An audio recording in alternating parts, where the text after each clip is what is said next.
Dear students, अभी तक हम लोगों ने कुछ क्वेश्चंस सॉल्व किया है।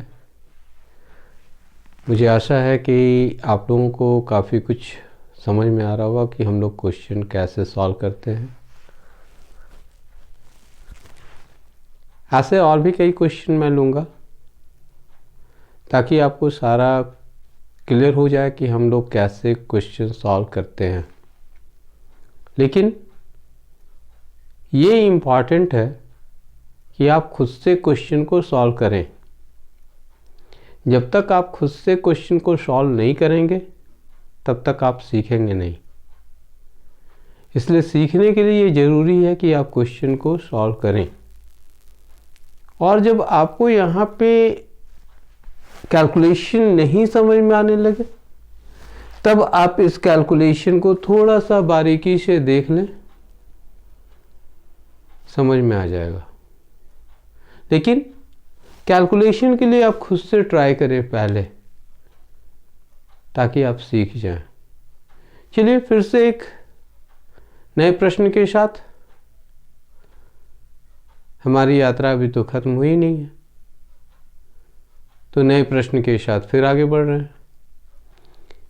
नया पड़ाव है, नया प्रश्न है। देखते हैं क्या प्रश्न कहता है, समझते है ना। तो देखिए क्वेश्चन क्या कह रहा है। अ स्टैच्यू 1.6 मीटर टॉल, क्या है, मूर्ति है। कितना लंबा, 1.6 metre tall. Stands on the top of a pedestal. किसके ऊपर मूर्ति है, वो पेडेस्टल के ऊपर। जो मूर्ति का चबूतरा होता है, आपने देखा होगा चौक चौराहे पे, पहले क्या होता है, मूर्ति सीधे खड़ी नहीं कर दी जाती, पहले उसके नीचे चबूतरा बनाया जाता है। उस चबूतरे पर क्या किया जाता है, मूर्ति को रखा जाता है। तो ये जो चबूतरा है उसको क्या कहते हैं, पेडेस्टल। कहाँ पे, मूर्ति के नीचे जो चबूतरा है, मतलब जिसपे मूर्ति रखी हुई है वो वाला जगह, वो जो बना हुआ होता है वो चबूतरा, मूर्ति को खड़ा करने के लिए, है ना, उसे क्या कहते हैं, पेडेस्टल। तो stands on the top of a pedestal from a point on the ground. कहां का point, on the ground, ground पर एक पॉइंट है। The angle of elevation of the top of the statue, मतलब मूर्ति के सबसे टॉप का, है ना, मूर्ति के सबसे टॉप का एंगल ऑफ एलिवेशन कितना है, 60 degree, 60 degree. And from the same point, फिर उसी जगह से पेडेस्टल का एंगल ऑफ एलिवेशन क्या है, the angle of elevation of the top of the pedestal. Pedestal का टॉप का मतलब, पेडेस्टल का टॉप मतलब मूर्ति का क्या हो गया, पैर का, फुट का, है ना। तो उसका क्या है, angle of elevation 45 degree. Find the height of the pedestal. तो मुझे हाइट ऑफ पेडेस्टल निकालना। क्वेश्चन तो समझ में आ गया। अब हम लोग क्या करना है, फिगर बनाना है। तो चलिए फिगर तो बना लेते हैं। क्या फिगर है, यहां पे देखिए, S T is the statue और T S is the statue. So height of a statue is equal to 1.6 metre. और what is P S, P S is the pedestal, PS is the pedestal. So height of pedestal is SP or PS. A is the point from where, A is the point of ground from where we are just looking the top of the statue and the top of the pedestal. Point A से क्या कर रहे हैं हम लोग, मूर्ति का सबसे जो ऊपरी सिरा है उसको देख रहे हैं, और फिर मूर्ति के सबसे निचले वाले सिरे को या पेडेस्टल के सबसे ऊपरी वाले सिरे को देख रहे हैं। ये एंगल्स दिया हुआ है। फिगर क्लियर है, एक्सप्लेनेशन भी क्लियर है। AP is what, AP is the distance between point of observation, point of observation मतलब A, and the foot of pedestal P. Angle T A P is equal to 60 degree and angle S A P is equal to 45 degree.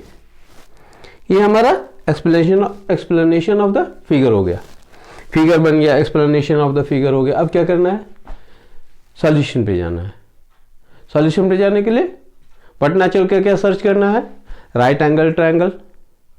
How many right triangles are there, जितने right triangle है उस right triangle पे काम करेंगे। और क्या करेंगे, trigonometric ratio लगाएंगे। तो ट्रिग्नोमेट्रिक रेशियो लगा रहे हैं। चलिए ट्रिग्नोमेट्रिक रेशियो यहाँ पे इन राइट ट्रायंगल कौन सा लेना है, SPA।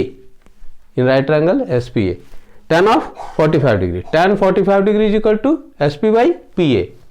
tan 45 डिग्री का वैल्यू कितना, 1, तो SP/PA। ठीक है, SP मतलब side opposite to angle 45 degree by side adjacent to angle 45 degree. Cross multiplication PA is equal to SP, इसको 1 कर लिया। अब दूसरा राइट ट्रायंगल क्या है, राइट ट्रायंगल TPA। तो इन right triangle TPA tan of 60 degree, tan of 60 degree कितना हो गया भाई, तो tan ऑफ 60 डिग्री फिर से 60 डिग्री के ऑपोजिट का साइड क्या हो गया TP, और 60 डिग्री का एडजस्टेंट साइड क्या हो गया AP। तो TP/PA। ठीक, पंडित बद्री प्रसाद हर हर बोले, सोना चांदी तोले, तोले वाला P/B। P means side opposite to given angle, B means side adjacent to given angle.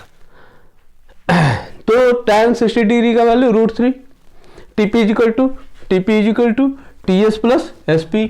So TS plus SP/SP, PA is equal to SP/1। 1 से देखो PA is equal to SP है तो PA की जगह SP डाल दिया। यहाँ पे x भी डाल करके चल सकते हैं, x डाल सकते हैं, इसको x कंसीडर कर सकते हैं, या इसको h कंसीडर कर सकते हैं, x कंसीडर कर सकते हैं, उससे भी बना सकते हैं। तो यहाँ पे क्या हो गया, SP√3 क्रॉस मल्टीप्लीकेशन SP√3, और TS का वैल्यू कितना, TS का वैल्यू 1.6, तो 1.6 मीटर, और फिर प्लस SP। ये देखो SP√3 और SP दोनों एक ही है, तो सेम वेरिएबल है, तो SP√3 minus SP is equal to 1.6 metre. क्या कॉमन, SP कॉमन, कितना गया √3 minus 1 is equal to 1.6 metre. तो SP is equal to 1.6/√3 minus 1। ठीक है, √3 minus 1 metre. √3 minus 1 is irrational number, so we have to rationalize. So rationalize, we have to multiply the numerator and denominator by √3 plus 1. Numerator और denominator को कितना से multiply करेंगे, √3 plus 1 से multiply कर दिया। तो ये क्या हो गया, a minus b into a plus b, so a² minus b²। तो ये क्या हो गया, 3 माइनस 1 कितना हो गया, 2 हो गया, और ऊपर तो 1.6 √3 plus 1 आ ही रहा है। 2 से 1.6 को कैंसिल कर दिया, 0.8, और यहाँ √3 plus 1 मीटर। So height of pedestal. अब देखो सबसे पहली चीज क्या था, ये वर्ड प्रॉब्लम, तो हमारा आंसर भी कैसा, वर्ड में, height of pedestal is equal to 0.8 into √3 plus 1 metre. ठीक है, ये हमारा आंसर हो गया। थोड़ा यहाँ पे छोटा है, आप थोड़ा ध्यान से देखोगे सब कुछ क्लियर हो जाएगा। और जहाँ पे नहीं समझ में आ रहा, थोड़ा सा पॉज करो, फिर पॉज करके क्या करो, उसको देखो, गौर से देख लो, समझ में आ जाएगा। और अगर उसके बाद भी नहीं समझ में आया तो कमेंट बॉक्स तो है ही ना, नहीं है, और अच्छा लगे तो क्या करना है भाई, लाइक कर देना, सब्सक्राइब भी कर लेना, शेयर भी कर देना उन बच्चों के लिए जिन बच्चों के पास कोई टीचर नहीं है। उन्हीं के लिए मैं ये वीडियोस बना रहा हूँ, ताकि आप आसानी से इसको समझ करके और अच्छे मार्क्स ले सको। Okay, thank you.